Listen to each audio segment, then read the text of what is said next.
narrative is really important to my work and something that's very much at the core of it. And when people ask me what my style is or what I try to do, the long and short of it is I try to create rooms that look as though they've always been there.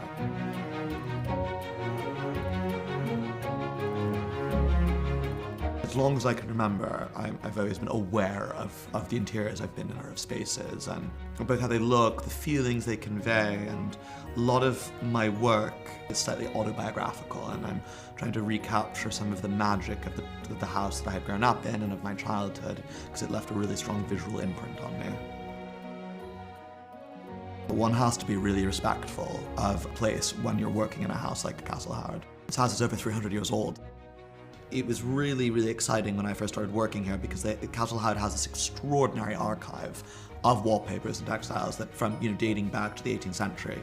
And before I had arrived, there was this partnership between Castle Howard and Watts to reproduce some of these documents in the archive.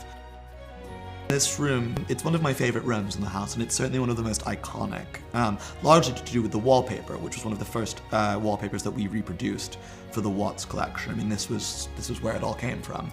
I wanted there to be this narrative for the room, taking its cue from the paper, which is this sort of Chinese-Japanese export kind of idea.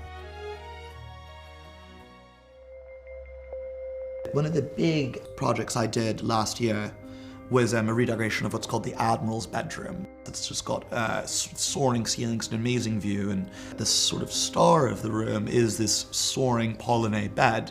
We picked one of the best of the fabrics that we reproduced for Watts to rehang the bed in, and we completely redid the entire room.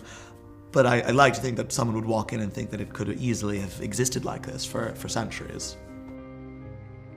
My real passion and my sort of area of expertise is in 18th century furniture. There is this amazing, almost surreal quality to the carving work on some of these pieces and the detailing. You have to kind of slowly digest it because it looks like something at first. You see the form of it, but then the closer you look, you see all this detail work. And so there's so many layers and components.